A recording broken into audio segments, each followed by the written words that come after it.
video might be late, but better late than ever.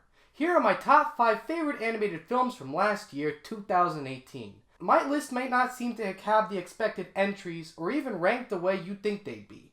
For starters, I didn't get the chance to see that many animated films that year. However, I did see enough films to at least make a top 5 favorite animated films list, and maybe it's for the best. At least I don't get a chance to talk about this dreck. Some of the films do meet the criteria of what most people thought were the supreme, while others, well, you're gonna be surprised. So enough preparation, let's go ahead and go into the list. Here are my top 5 favorite animated films from last year.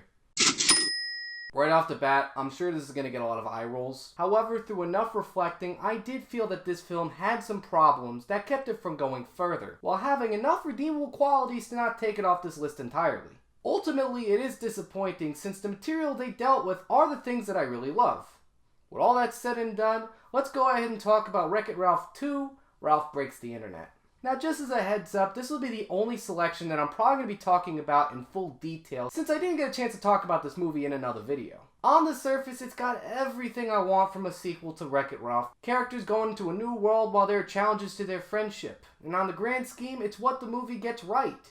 It's got good message about letting go, giving and taking to a friendship without compromising yourself for the belittlement of others. At times, the movie is a little on the nose about this message, but given the way the first film is about unlikely people having to be treated like crap, challenges to that friendship makes a lot of sense. Now that they are friends, what happens when Ralph and Vanellope don't get along and agree with everything does make for an interesting challenge. Throw in some great visuals, including a computer virus, which has to be one of my favorite character designs in the movie. Now granted, it's a little derivative to the baddie in the first movie, but in my opinion, it's a great character design. So what did I find wrong with this movie? Now truth be told, the filmmakers had so much fun creating this world on the internet that I think they got a little ahead of themselves and spent so much time with characters that we don't necessarily spend a lot of time with, and takes away from the message that I said was really impressive. For example, you have characters like Fix-It Felix from the first movie having to take care of other characters whose video game got unplugged, so they have nowhere to go. However, the only reason why we got this scene is so I can address why he can't go to the internet with Ralph.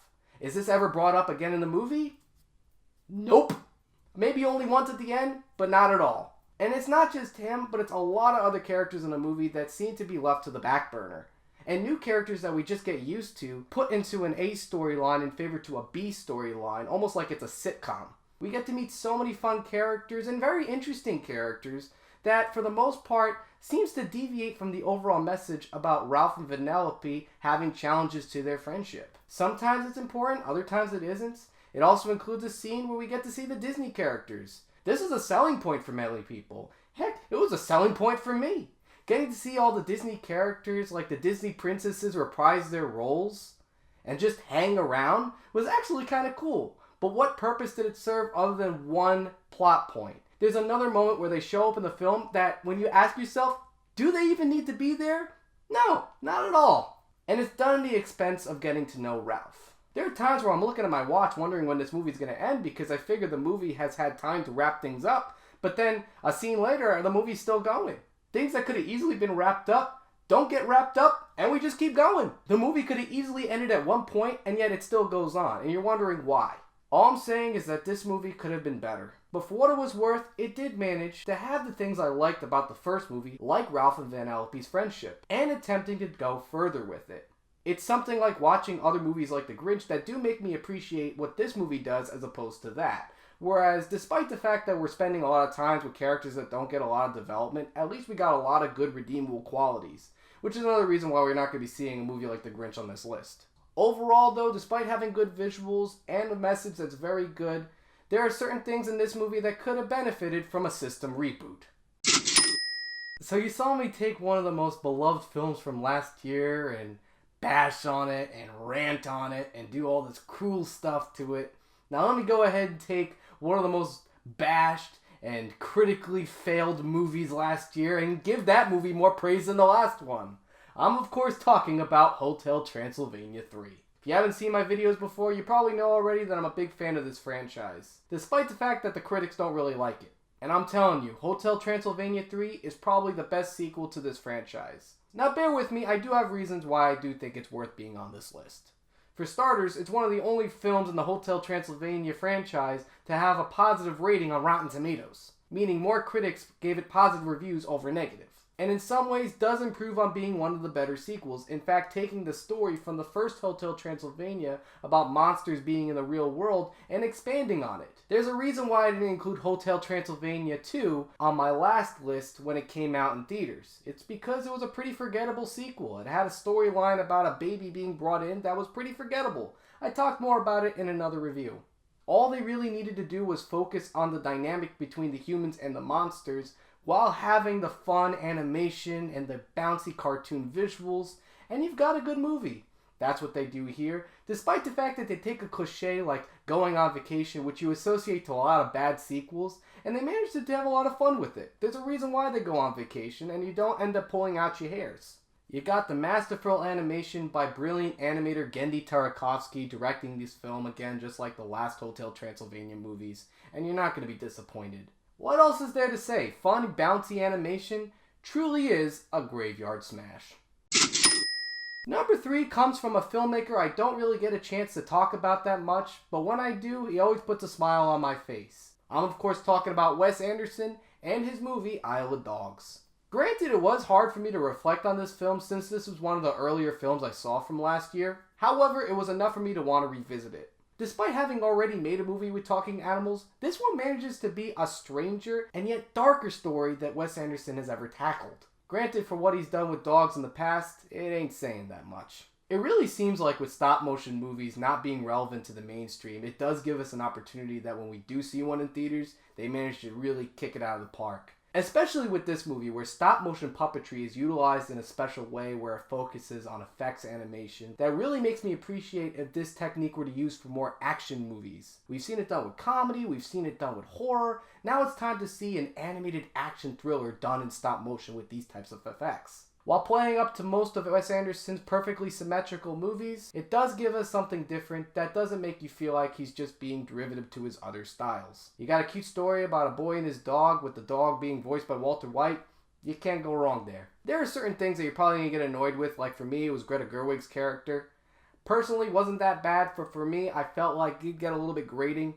I don't know, you'll probably get used to it. But it's just me. That's the personal gripe I got. If you do feel like Wes Anderson's style is derivative and you've seen his style done so many times that you do think it's lazy, gee, I wonder if they're going to have Bill Murray in this movie. Oh, there he is. But if you are like me and you do look forward to his style and his characters and his quirky stories, you're not going to be disappointed. And with this movie, I'm sure you're going to call it man's best friend. Despite not being as good as its predecessor, Incredibles 2 does manage to be a really good movie on its own. For years, fans have begged Pixar to make a sequel to The Incredibles, and finally, after 14 years, delivers a movie that most people were not expecting. While taking place seconds after the first movie, despite the fact that most people would rather have seen the movie take place years later while seeing this family grow up, it still manages to give a story that, while doesn't have as many stakes as the first one, whereas you got superheroes dying left and right, here you got superheroes coming out of the woodwork, does manage to tell a story that focuses on the family. Something that I feel like wasn't really utilized in the first movie, despite being a superhero family movie. Here, rather than spending time with Bob, we spend time with the whole family. With visuals that have improved over 10 years, which one of the things that I personally liked in this film is the purple cinematography, which in film has traditionally been used to show strength and power, gives the film a nice glow. But as I mentioned before, I do feel like as a movie we do focus on the inner workings of the family, something that wasn't really focused on in the first movie. Where we got in the trailers, we see the baby get all these different powers, which is a joy to watch too, but we actually get to see Bob, the father, having to work with his children, and shows his strength as a parent, while his wife Helen is going out fighting crime, showing her strength as a superhero. So you got the family stuff that makes for a good story, while you also got to focus on Helen doing her own thing, which gives us that action that Brad Bird has improved while working on films like Mission Impossible. Really shows in this film too. There's more action than this movie. Really shocked at what they were able to pull off in animation. But then again, that's the beauty of animation, doing the things you can't do in live action. I had a blast with this movie. Loved it. Now, for the unveiling of my number one movie. If you've seen my reviews before, you know I'm a big fan of this characters, and you know I love this world they create, and I've just got to say it, my favorite animated film of last year, Teen Titans Go to the Movies. I punked you guys. What do you really think I was gonna say? Spider-Man Into the Spider-Verse is my favorite animated film from last year. You know already, I'm a big fan of this character. I love the comics, I love the movies, and I gotta tell you, 2018 was the year of the Spider. Not only did we get a great run with Nick Spencer's run of the comics, which he's still writing for in Marvel, we got his appearance in the Marvel Cinematic Universe wearing the Iron Spider suit, got to see him in that cool PS4 video game, and despite the fact that this movie was critically panned, Venom, based on the Spider-Man villain, did manage to knock on the devil's door and bring in millions of dollars. Otherwise, big year for Spider-Man, but even bigger with the release of Spiderverse. You've seen my video, I've talked about this before, I'm going to go ahead and gush about it again. Great improvement on the characters. For a lot of people, this is their favorite animated film. Not just animated film, but favorite movie dealing with this character. And we'll take that away, and it's just a great story about finding the strength in yourself to believe in yourself. It really makes you root for these characters. On top of the fact that you got great animation, on top of the fact that you got great characters, on top of the fact that you got a great plot, on top of the fact that you just got great everything. It got nominated for an Academy Award. I'm petitioning that movie wins the Academy Award. I really hope it does.